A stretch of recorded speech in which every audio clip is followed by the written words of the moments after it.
Good morning friends. તો આપણે જેમ રોજ જોઈએ છીએ તેમ દિવ્યજ્ઞાન ક્લાસીસ તરફથી આપણે અહીંયા આગળ ઓનલાઈનની સેવા દ્વારા વિડીયો દ્વારા આપણે અહીંયા આગળ શિક્ષણ આપવા જઈએ છીએ, જેની અંદર આપણે 3 ભાગ પૂરા કરી દીધા છે. આ 3 ભાગ ઉપરાંત હવે હજી આપણે એક ચોથો ભાગ જોઈશું અને આજે આપણો પાઠ જે છે પૂર્ણ થશે. તો ગઈકાલે જેમ આપણે ચર્ચા કરી હતી તેમ કે ઓઝોન સ્તરની અંદર થતો ઘટાડો અને એ ઓઝોન સ્તર દ્વારા આપણા પર્યાવરણને કઈ કઈ અસરો થાય છે એના વિશે આપણે ચર્ચા કરી. તો આ જે અસર હતી એ આપણા વાતાવરણને પ્રદૂષિત કરતી હતી અને આપણે વાતાવરણનું પ્રદૂષણ જોયું હતું. આજે આપણે જોવા જઈ રહ્યા છીએ કે આપણી પૃથ્વી પર માત્ર ને માત્ર હવાનું જ પ્રદૂષણ નથી થતું, આ ઉપરાંત ઘણા બધા પ્રદૂષણ જોવા મળે છે કે આપણી ભૂમિનું પ્રદૂષણ, પાણીનું પ્રદૂષણ, હવાનું પ્રદૂષણ, જેની અંદર આપણે આગળની પ્રવૃત્તિ જોવા જઈએ તો ગઈકાલે આપણે પ્રવૃત્તિ 15.2.1 જોઈ હતી. આજે આપણે જોઈશું 15.2.2. તો જેની અંદર આપણને જમીનની ઉપર થતા પ્રદૂષણ વિશે ચર્ચા કરવાની છે, જેની અંદર આપણે ટોપિકની વાત કરી છે આપણા દ્વારા નિર્માણ પામતા કચરાનું પ્રબંધન. તો આપણને ખ્યાલ છે કે આપણે જે છે આપણા દેશની અંદર ઘણી બધી રીતે કચરાનું જે છે એ નિકાલ કરવાની વ્યવસ્થા મૂકવામાં આવતી હોય છે, જેથી કરીને કચરાનું સરળતાથી અને યોગ્ય રીતે નિકાલ થઈ શકે. તો આપણે સૌ જાણીએ છીએ કે દરેક પ્રકારનો કચરો છે એ કોઈ એક ચોક્કસ પ્રકારનો હોતો નથી. કચરો જે છે એ અમુક પ્રકારના કચરાનું વિઘટન ખૂબ જ સરળતાથી થતું હોય છે, તેનું પ્રબંધન પણ સરળતાથી થતું હોય છે, જ્યારે અમુક કચરો છે એ ખૂબ જ લાંબા સમય સુધી પડી રહેતો હોય છે. તો આજે આપણે એના વિશેષ ચર્ચા કરવાની છે અને આપણે સૌપ્રથમ જ્યારે કચરાના પ્રબંધનની વાત કરતા હોઈએ તો ખૂબ જ નાના પાયા ઉપર આ કાર્ય કરવું પડે. તો નાના પાયા ઉપર આપણે જ્યારે આ પ્રબંધન કરવા જઈ રહ્યા છીએ તો સૌપ્રથમ આપણે આપણા ઘરની અંદર ઉત્પન્ન થતા કચરાનો નિકાલ કઈ રીતે થશે અને તેનું વ્યવસ્થાપન કઈ રીતે થશે તેના વિશે આપણે ચર્ચા કરીશું. તો અહીંયા આગળ આપણને એક પ્રવૃત્તિ કીધેલી છે, પ્રવૃત્તિ છે 15.5, જેની અંદર આપણને કીધું છે કે તમારા ઘરેથી કચરો એકત્રિત કરો. તો આપણે જાણીએ છીએ કે આપણા ઘરની અંદર દિવસ દરમિયાન ઘણા બધા જુદા જુદા પ્રકારના કચરા છે એ એકત્રિત થતા હોય છે અને આ કચરાનું જો આપણે લિસ્ટ બનાવવા જઈએ તો આપણને નીચે મુજબ લિસ્ટ જોવા મળશે. તો અહીંયા આગળ આપણને વાત કરેલી છે કે આપણા ઘરમાંથી રસોડામાંથી આપણને મળતો કચરો છે, જેની અંદર આપણને વાસી ખોરાક, શાકભાજીના છોતરા, ચાની ભૂકો, દૂધની ખાલી થેલીઓ, ખાલી ડબ્બા, આટલો કચરો જે છે એ આપણને રસોડાની અંદરથી પ્રાપ્ત થાય છે. આ ઉપરાંત બીજા અન્ય કચરા પણ જે છે જે આપણા ઘરમાંથી પ્રાપ્ત થતા હોય છે, જેની અંદર નકામા કાગળ, દવાની ખાલી શીશીઓ, જૂના ફાટેલા કપડા, તૂટેલા જૂતા. તો જો આપણે દિવસ દરમિયાન જો કચરાનું વ્યવસ્થાપન કરવા જઈએ તો આપણને અહીંયા આગળ રહેલું લિસ્ટ જે છે એ આપણને જોવા મળશે. તો હવે આપણે જોઈએ કે આ કચરાનું વ્યવસ્થાપન કઈ રીતે કરવું જોઈએ અને સૌપ્રથમ આ કચરાને કેટલા ભાગમાં વિભાજિત કરવા જોઈએ. તો કચરો જે છે એનું વ્યવસ્થાપન કરવા માટે અમુક કચરો છે જેનું સરળતાથી વિઘટન થઈ જાય છે, જ્યારે અમુક કચરો છે જેનું સરળતાથી વિઘટન થતું નથી. આપણે એવો કચરો જોઈશું કે જેનું સરળતાથી વિઘટન થાય અને જેનું સરળતાથી વિઘટન ન થાય એ માટે આપણે અહીંયા આગળ એક પ્રવૃત્તિ કરવા જઈ રહ્યા છીએ. તો અહીંયા આગળ જે આપણને જે લિસ્ટ આપેલું છે એ કચરાનું વ્યવસ્થાપન કરવા માટે આ દરેકે દરેક કચરો આપણે એકત્રિત કરીને કોઈ એક જમીન વિસ્તાર એટલે કે આપણા ઘરનું આંગણું અથવા તો કોઈ એક કુંડો હોય જેની અંદર આપણે આ દરેકે દરેક કચરો મૂકી દઈશું. આ કચરાને મૂક્યા બાદ તેની ઉપર થોડાક પ્રમાણની અંદર માટીનું સ્તર લગાવીશું. ધારો કે આપણી પાસે કોઈ એક કુંડું હોય અને આ કુંડાની અંદર જો આપણે કચરાનું વ્યવસ્થાપન કરવું હોય તો આ દરેકે દરેક કચરો છે જેને આપણે આ કુંડાની અંદર ઉમેરીશું. તો આ જે કચરો છે એનું વ્યવસ્થાપન કરવા માટે તેને આપણે યોગ્ય રીતે મૂકીએ અને ત્યારબાદ તેની ઉપર એક માટીનું સ્તર લગાવીશું. તો અહીંયા આગળ આપણે એક માટીનું સ્તર લગાવવા માટે આ કચરાની ઉપર 15 સેન્ટીમીટર જેટલી જાડાઈ ધરાવતો માટીનો પડ લગાવીશું અને ત્યારબાદ તેની ઉપર થોડાક સમય પાણીનો છંટકાવ કરીશું. આ પાણીનો છંટકાવ કર્યા બાદ આપણે જો આ કચરાને થોડાક સમય પછી એટલે કે થોડાક દિવસો પછી તેનું અવલોકન કરીશું તો આ જે 15 સેન્ટીમીટર માટીની જાડાઈ ધરાવતું પડ જે છે એ નીચેના કચરાનું ધીમે ધીમે વિઘટન થશે. તો આપણે એ જોવાનું છે, એ અવલોકન કરવાનું છે કે આમાં રહેલા કયા કચરાનું વિઘટન થતું હોય છે. તો આપણને ખ્યાલ છે કે જે વાસી ખોરાક હોય એ જે છે એ ઉત્સેચકો દ્વારા એનું વિઘટન થાય છે અને તે માટીમાં રૂપાંતર થાય છે એટલે કે એનું ખાતરમાં નિર્માણ થાય છે. આ ઉપરાંત આપણે શાકભાજીના છોતરા જોઈશું તો તેનું પણ વિઘટન થતું જોવા મળશે. ચાનો ભૂકો જે છે એનું પણ વિઘટન થતું જોવા મળશે. પરંતુ અહીંયા આગળ દૂધની ખાલી થેલીઓ જે છે એ આપણને એમના એમ જોવા મળે છે જેનું વિઘટન થતું નથી.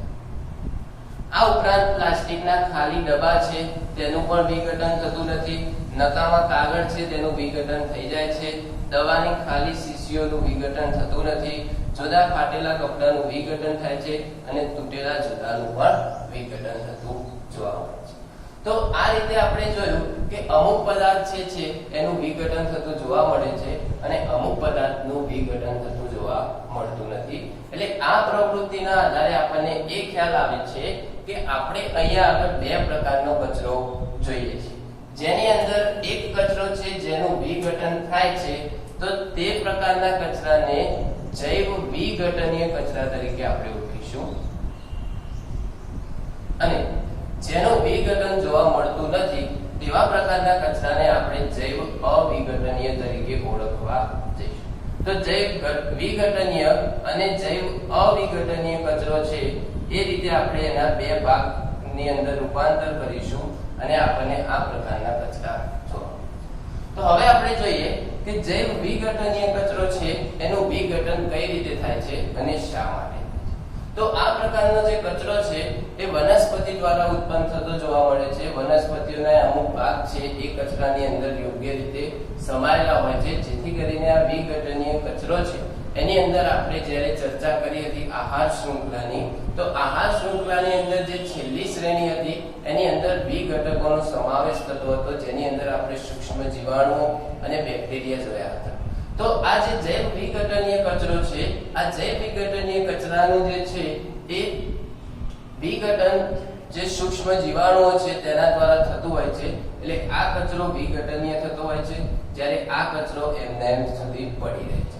તો હવે આપણને ખ્યાલ આવશે કે કયો કચરો છે એનું ખાતરમાં નિર્માણ થાય છે અને કયા કચરાનું નિર્માણ નથી થતું. હવે જે બાકી રહેલો જે કચરો છે તેનું શું થાય છે એ આપણે જોવા જઈ રહ્યા છીએ. તો અહીંયા આગળ આપણે જોઈએ કે દૂધની ખાલી થેલીઓ અને ખાલી ડબ્બા એક પ્રકારનું પ્લાસ્ટિક છે. તો પ્લાસ્ટિક જે છે એનું વિઘટન ઉત્સેચકો દ્વારા થતું નથી. એટલે ઉત્સેચકો તેનું વિઘટન કરી શકતા એટલે કે એને છૂટા પાડી શકતા નથી અને સરળ સ્વરૂપમાં રૂપાંતર નથી કરી શકતા.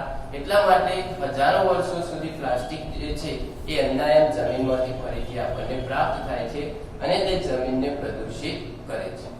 જ્યારે આપણે બીજી વસ્તુ જોઈએ કે દવાની ખાલી શીશી, તો દવાની ખાલી શીશી જે છે કાચની બનેલી હોય છે અને આપણે સૌ જાણીએ છીએ તેમ કાચ છે એ ખૂબ જ લાંબા એટલે કે પ્લાસ્ટિક કરતા પણ ખૂબ જ વધુ સમય સુધી જમીનની અંદર એમના એમ પડી રહે છે. જો આપણે કોઈ કાચની બોટલ જમીનની અંદર દબાવી દઈએ અને એની ઉપર હવા, પાણી બધા જ પદાર્થો જો એને મળી રહે તો પણ હજારો વર્ષો સુધી કાચ જે છે એ આપણને એમના એમ પ્રાપ્ત થાય છે. એટલા માટે કાચ જે છે ખૂબ જ લાંબા સમય સુધી જમીનની અંદર જોવા મળે છે. તો આ પ્રવૃત્તિની અંદર આપણે વાત કરી કે જે કચરો છે એનું પ્રબંધન કઈ રીતે કરવું જોઈએ અને એમાંથી કયો કચરો છે એનું વિઘટન થાય છે અને કયો કચરો છે જેનું અવિઘટન. તો જૈવ વિઘટનીય કચરાનું વ્યવસ્થાપન અલગ કરવું જોઈએ અને જૈવ અવિઘટનીય કચરાનું વ્યવસ્થાપન અલગ કરીએ છીએ. આપણે જાણીએ છીએ કે આપણી સરકાર દ્વારા પણ આવા ઘણા બધા પ્રયત્નો કરવામાં આવે છે જેની અંદર જૈવ વિઘટનીય કચરો છે આપણા ઘરે કચરાની જે ગાડી આવતી હોય તેની અંદર આપણે લીલા કલરના ડબ્બાની અંદર કચરો નાખીએ છીએ. જ્યારે આપણે જોઈએ છીએ જે અવિઘટનીય હોય એટલે કે પ્લાસ્ટિકની થેલીઓ છે, આ ઉપરાંત કાચની શીશીઓ છે, એ બધાને આપણે વાદળી રંગના ડબ્બાની અંદર ઉમેરતા હોઈએ છીએ. તો આ જે એક પ્રવૃત્તિ હતી આ વિવિધ ઉત્સેચકો દ્વારા ઉત્પન્ન થતી હોય છે. હવે આપણે જાણીએ છીએ કે ઉત્સેચકો કોઈક પદાર્થનું વિઘટન કરે છે, તો શું દરેક પદાર્થ માટે એક જ પ્રકારના ઉત્સેચકો હોય છે? ના. આપણી શરીરની અંદર પણ ખોરાકનું પાચન થતું હોય છે, એટલે કે એનું વિઘટન થતું હોય છે. તો આપણા શરીરની અંદર પણ ખોરાકના પાચન માટે વિવિધ પ્રકારના ઉત્સેચકોની જરૂર પડતી હોય છે. જો આ યોગ્ય પ્રકારના ઉત્સેચકો હોય તો જ આ ખોરાક હોય એ ખોરાકમાંથી આપણે ઊર્જા પ્રાપ્ત કરી શકીએ છીએ. જો દરેક પ્રકારના ઉત્સેચકો દરેક પદાર્થના જે ખોરાક હોય એનું વિઘટન કરતા હોય, તો જો આપણે કોલસો ખાઈએ તો કોલસા દ્વારા પણ જે ઉત્સેચકો હોય જો એનું પાચન કરતા હોય તો આપણને કોલસા ખાવાથી પણ ઊર્જા મળી રહે છે. પરંતુ આ જે છે ઉત્સેચકો તેનું પાચન કરી શકતા નથી, એટલે આ વસ્તુ શક્ય છે નહીં. હવે આપણે આગળ જોવા જઈએ તો આગળની પ્રવૃત્તિની અંદર આપણને વાત કરેલી છે કે આપણો જે વિસ્તાર છે એ વિસ્તારની અંદર કચરાનું વ્યવસ્થાપન કઈ રીતે થતું છે. તો આપણે સૌ જાણીએ છીએ તેમ આપણા વિસ્તારની અંદર દરરોજે આપણે જે ગામ વિસ્તાર કસ્બાની અંદર અથવા તો પાલિકાના વિસ્તારની અંદર જો આપણે રહેતા હોઈએ તો ત્યાં આગળ જો યોગ્ય રીતે કચરાનો નિકાલ કઈ રીતે થાય છે તેનું પ્રબંધન કરેલું હોય છે, જેની અંદર દરરોજ કચરો લેવા માટેની ગાડી આવતી હોય છે અને એ ગાડીની અંદર જ્યારે આપણે કચરો નાખીએ છીએ ત્યારે એના બે ભાગની અંદર વિભાજિત હોય છે.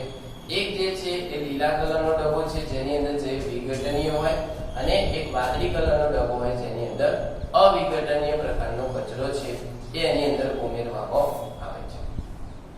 તો આપણે જાણીએ છીએ કે કચરો તો અહીંયા આગળથી આપણા ઘરેથી પ્રાપ્ત કરી લેવામાં આવે છે, પણ આ કચરાનું આગળ કઈ રીતે વ્યવસ્થાપન કરવામાં આવે છે?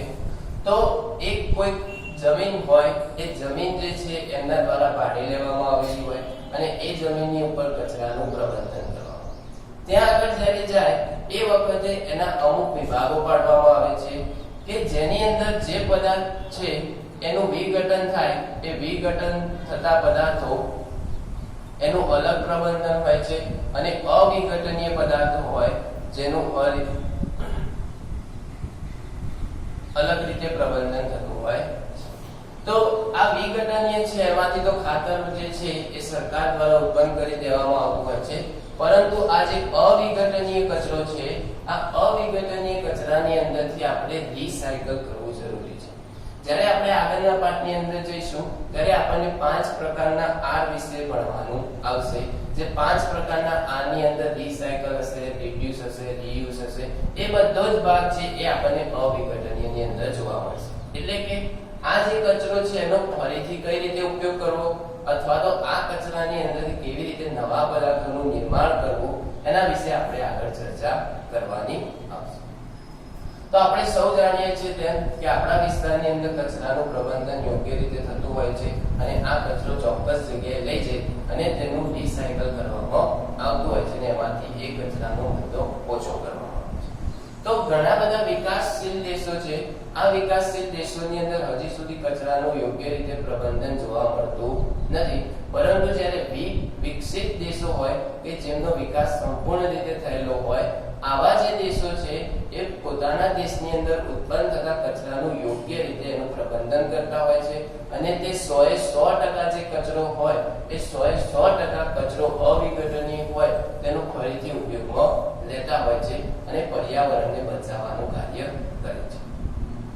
આ ઉપરાંત આપણે જોવા જઈએ તો અમુક વિકસિત દેશો હોય જે નુકસાન કરતા કચરો હોય, એટલે કે દવાઓ હોય, જે દવાઓ બગડી ગયેલી હોય તેવા પ્લાસ્ટિકના રેપર, આ ઉપરાંત અમુક જે આપણે જોઈએ છે કે યુરેનિયમ જે છે, થોરિયમ જે છે, જે પરમાણુની અંદર વપરાશ થતા હોય એનો જે કચરો ઉત્પન્ન થતો હોય છે એ કન્ટેનરની અંદર ભરી અને કોઈ બીજા દેશની અંદર મોકલાવી દે છે અને આ કચરાની સામે તેમને પૈસા પણ આપતા હોય છે, જેથી કરીને તેમના દેશની અંદર આ પ્રકારનું પ્રદૂષણ થાય નહીં.